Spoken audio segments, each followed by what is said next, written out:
ভোরবেলা রাত 3টার দিকে কেউ যদি পুকুরে ওযু করতে গিয়ে দেখে যে ওই পাশে আরেকজন অন্তত ওযু করছে, এ মনে করবে আল্লাহর বান্দা মনে হয় তাহাজ্জুদ পড়তে উঠেছে। আর ওই লোকটা যদি চোর হয়, চুরি করে এখন গোসল করছে, ও মনে করবে ও মনে হয় আমার মতো চোর। কথা বলেন। কোরআনের বিধান কায়েম করলে কি হয় আপনি তো টের পাননি, দেখেননি। আর যদি দেখেও থাকেন আপনার নিজের ধান্দাবাজির কারণে আপনি বলতেও চান না। আমাদের যেহেতু ওই সমস্ত চিন্তা ভাবনা নেই, আল্লাহর কসম নেই, আমিরে জামাত ডক্টর শফিকুর রহমান ডাইরেক্ট ঘোষণা দেয়নি মহাসমাবেশে যে এই দল থেকে কেউ যদি এমপি মন্ত্রী হয় 5 বছরে তার 1টা টাকা বাড়বে না, আরো যা আছে কমে যাবে। বাংলাদেশে তো এখনো 73টা দল আছে, কোন দলকে সৎ সাহস নিয়ে ঘোষণা দিতে বলেন তো? আমার যতটুকু ধারণা, কোন দল যদি ঘোষণা দেয় যে আমার দল থেকে এমপি হলে 5 বছরে তার 1টা টাকা বাড়বে না, ওই দল থেকে কেউ এমপি দাঁড়াবে না।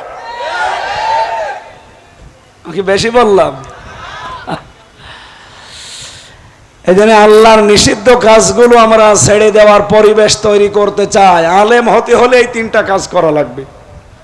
কথা বলেন না কেন? বাংলাদেশে একটা শব্দ খুব বেশি শোনা যাচ্ছে, বিশেষ করে কয়েকদিন আগেও শুনেছি। কিছু মানুষ তো আওয়াজ তুলে ফেলেছে যে আমরা হক্কানি দরবার, হক্কানি আলেম, আমরা এদেশের হক্কানি দল। এরকম আওয়াজ শুনতেছেন না? বলেন বলেন। রাজশাহীবাসী হক্কানি কারা? হক্কানি আলেম কাকে বলা হয়? আপনি আমি জোর করে মুখ জোর করলে হবে না। কোরআন আর হাদিস কি বলে, ব্যাখ্যাকার যারা মুহাদ্দিসিন ইকরাম, মুফাসসিরিন ইকরাম, এ পৃথিবীর বড় বড় মনীষী যারা, ইমাম ইবনে তাইমিয়া তার ভেতরে একজন, উনি বলছে পৃথিবীর মানুষেরা যদি হক্কানি আলেম দেখতে চাও পৃথিবীর 3 জায়গায় খোঁজ করবা। কয় জায়গায়? 1 নম্বরে মাটির নিচে। কোথায় পাওয়া যাবে? আপনি কি ঘুমাচ্ছেন? হক্কানি আলেম পাওয়া যাবে কোথায়? কেন? ইমাম আবু হানিফা রহমাতুল্লাহ আলাইহি সবাই এক বাক্যে বলবেন উনি কি হক্কানি আলেম ছিলেন না? বলেন বলেন। ওনাকে পাওয়া যাবে কোথায়? ইমাম মালিক রহমাতুল্লাহ আলাইহি হক্কানি আলেম ছিলেন, প্রধান বিচারপতি ছিলেন মদিনার। ওনাকে পাওয়া যাবে কোথায়? আপনি বলেন ইমাম আবু হানিফা, আমরা যাকে মেনে চলি ইমাম হিসাবে, এ লোকটাকে রাষ্ট্রের যে দায়িত্বে আছে ওই সময় সে বলেছিল যে আপনাকে প্রধান বিচারপতি হওয়া লাগবে। উনি বলেছে না, আপনি মানুষের তৈরি করা আইন কানুন দিয়ে রাষ্ট্র চালান, আমি যদি আপনার দেশের বিচারপতি হই তাহলে আপনি যা লিখে দেবেন ওই অনুযায়ী আমার রায় দেওয়া লাগবে। যেহেতু আল্লাহর বিধান বাদ দিয়ে মানুষের তৈরি করা আইন দিয়ে যারা বিচার করে তারা কাফের। বলেন বলেন। ওমাল্লাম ইয়াহকুম বিমা আনজালাল্লাহ ফাউলাইকা হুমুল কাফিরুন। আল্লাহর নাজিলকৃত বিধান বাদ দিয়ে দুনিয়ায় যারা বিচার ফায়সালা করে আল্লাহর ঘোষণা তারা কাফের। সুতরাং আপনার লিখে দেওয়া রায় আমি প্রতিদিন সই করতে পারবো না। আপনি তার কোরআন দিয়ে দেশ চালান না। এইটা ছিল হক্কানি আলেম। আর আমরা কেমন হক্কানি আলেম যারা মানুষের তৈরি করা আইন দিয়ে রাষ্ট্র চালায়, সংসদ চালায়, বিচার চালায়, আমরা নিজেরা যে তাদের পাছাটা গোলামি করি। কিসের আলেম আপনি? হক্কানি আলেম। এজন্য এখন খুঁজতে হলে প্রথম কোথায় পাওয়া যাবে? মাটির নিচে। 2 নম্বরে পাওয়া যাবে জালেমের জেলখানায়। শুধু বাংলাদেশ না, তামাম পৃথিবীতে আপনি একটু সফর করেন, খোঁজ খবর লাগান, জালেমের জেলখানায় এখন আপনি লক্ষ লক্ষ আলেম ওলামাকে পাবেন। 3 নম্বরে হক্কানি আলেম পাওয়া যায় জিহাদের ময়দানে। কোথায়? জিহাদের ময়দান এখন কোনটা? এই বাংলাদেশে আমার মনে হয় আমরা বদর দেখিনি, কিন্তু এবার সামনে বদরের ময়দান আসতেছে।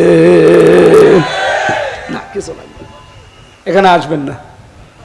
যারা ওয়াজ দেয় এরা আসলে শোনে না। আজকে আমার ম্যাডাম এসেছে, এই জন্য নাই তহরুল ভাইয়ের স্ত্রী আজ আসতে পারে নাই। দেখেন ওখানে কত মহিলা ভিড় করে বসে আছে। হুজুর তো দেখতে পাচ্ছে না, হুজুরের বউ দেখার জন্য এই এলাকার মানুষ ওয়াজ দিয়েছে, তারা আজ ওয়াজ শুনছে না। ওরা মনে হয় গল্পে মেতে আছে। অন্তত এখানে যারা এসেছেন আপনারা কি ওই রকম নাকি শুনতেছেন?